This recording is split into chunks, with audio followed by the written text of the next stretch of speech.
with Sleep TV.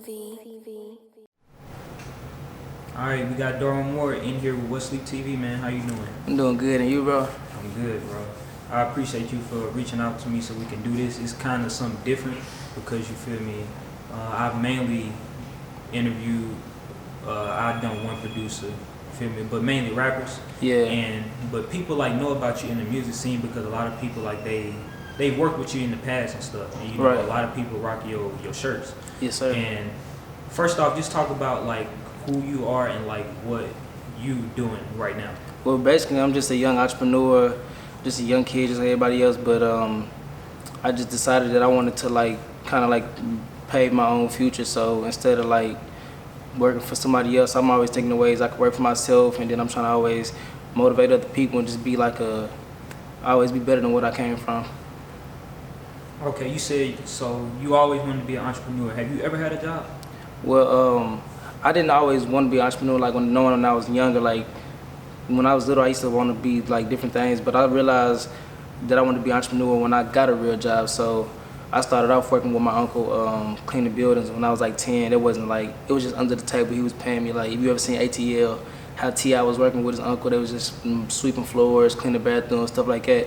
And then I got my first real job when I was 16 at KFC. And then after I just started seeing how you only gonna make so much in there, that's when I wanted to kind of like branch out and figure out how I could do my own thing.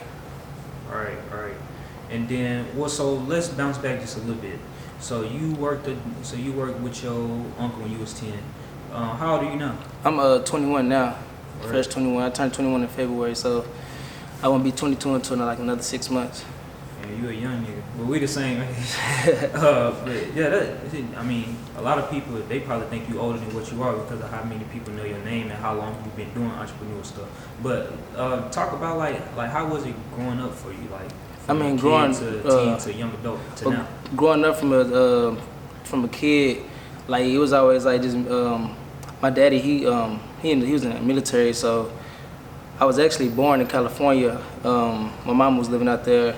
They made me, and then we moved next to Nashville. I was probably like 2-3 years old, like too young to remember. So I never really seen my daddy after that. So it was just like single parent, just like anybody else. Like growing up, just my mama. We dealt with struggles, you know, just been like different kind of things.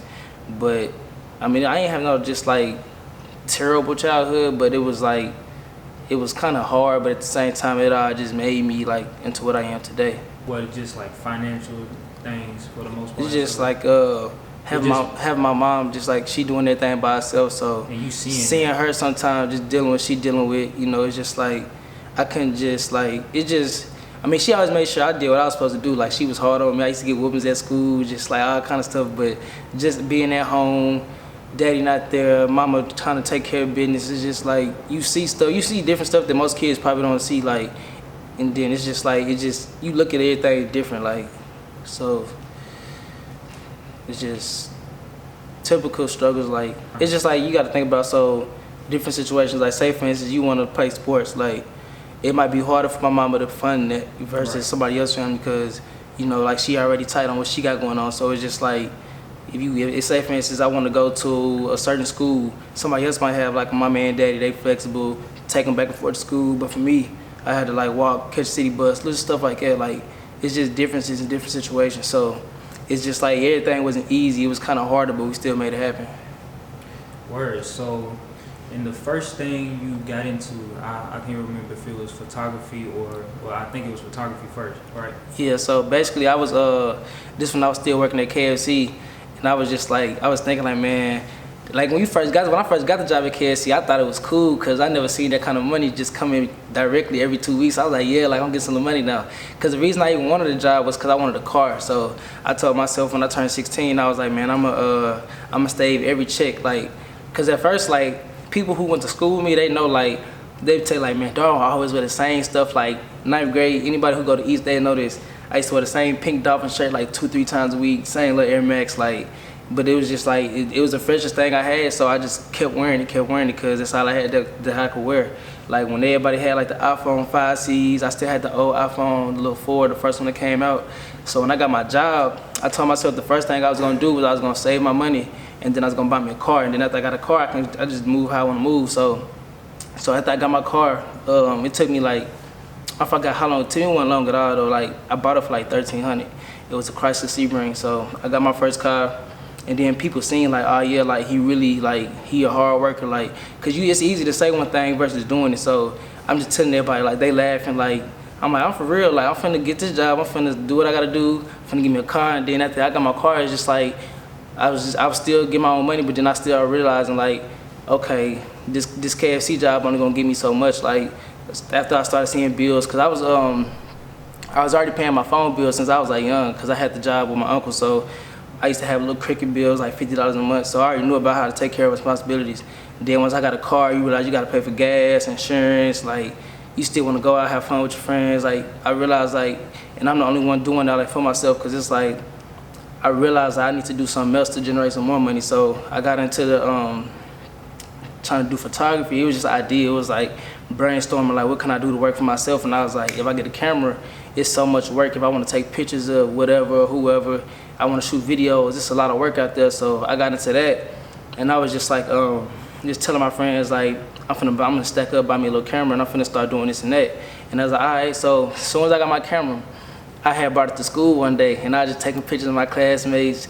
Hunters Lane got this thing called One Lunch, so we was during One Lunch. I'm just snapping everybody up, and then they post them on Instagram and everything. Then people start hitting me up like, how much you charge to take pictures? So I was a senior in high school taking other people's senior pictures. So it was kind of like people believe in me, people support me already because they know me as a person. So when I started the business, the support was kind of already like there just because of the person I was. So just having a good name, just being cool with a lot of people, they didn't mind like coming to me when they needed my services. So I started off taking people's senior pictures, to taking pictures at the football games, to shoot music videos for my friends who rap.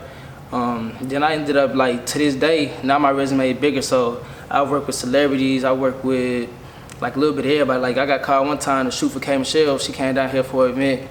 I got a guy named Rasheed Walker. He an entrepreneur. He owns the Nashville Pro and Basketball League, and so he got NBA players who come through and hoop. I done shot them. They done reposted the pictures. Starlito was the coach of one of the teams one year. He reposted, like just being able to network and reach other people. And then when I was in school for a little bit, getting to shoot the college games, getting credentials for that, like in the newspapers. Like so basically, like I started small, but then like the hard work and consistency, I ended up like doing all kind of jobs. I done shot music videos for like 615 exclusive, he a popular artist around here, Trap Mandel. So, but I don't do it anymore because I ran out of time, but it was just one of the first things that I started doing. Well, was that something that you enjoyed doing? Like, did you like the camera stuff? Yeah, like just being able to teach myself everything that I was teaching myself, it's like you find love for something, because it's like, I used to hit people up like, how you do this, how you do that? And they'd kind of tell me like, man, you just kind of do your own research. They weren't really trying to help me, so I embraced everything more, knowing I had to go the extra mile just to figure out how to do it. And then after I'm doing it, just seeing what it does to the people around me. Like people really look at you like, I'm proud of you. Like they see the success from it. It's like you embrace it, and then like you just naturally find love for it. Word. So to touch on like you saying that you took people senior pictures in high school. So did you graduate in 2016? Yeah, I graduated in 2016 from Hunters Lane. Hunters Lane. But before that, I came from East. I was at East from 5th to 9th grade. My 9th grade year, I was just kind of getting off task a little bit. So, like, you know, once you first get to high school, you're going to be exposed to a lot more. So, little small stuff like disrupting, like being disruptive in class. My grades was on point, but I learned how to shoot dice my freshman year. Sometimes we'd be in the bathroom. Everybody had little gambling problems. We'd go in there shooting dollars and stuff. It'd be a couple minutes late to class. The principal start catching on. They bust in the bathroom sometimes, and I was one of those people. So I kind of got looked at like I was like just a super terrible child, but really we was just like, so it was just a wake up call, because I actually got, this was at East High School, so I got a letter in the mail that summer basically saying like, based upon my attendance and my attitude, because they go by the 3 A's, it's like attitude, attendance, and achievement. So they basically said that my attendance and my attitude was like not up to par, so basically they asked me not to return the next year.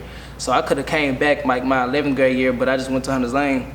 And when I went to Hunters Lane, that's when I told myself like, if I keep getting in trouble here, then I'm gonna be in an alternative school. So that's why I just kind of just chilled out on stuff I knew I wasn't supposed to be doing. I kind of got focused, just, you know, like stay out the way. So it was just like little wake up calls like that.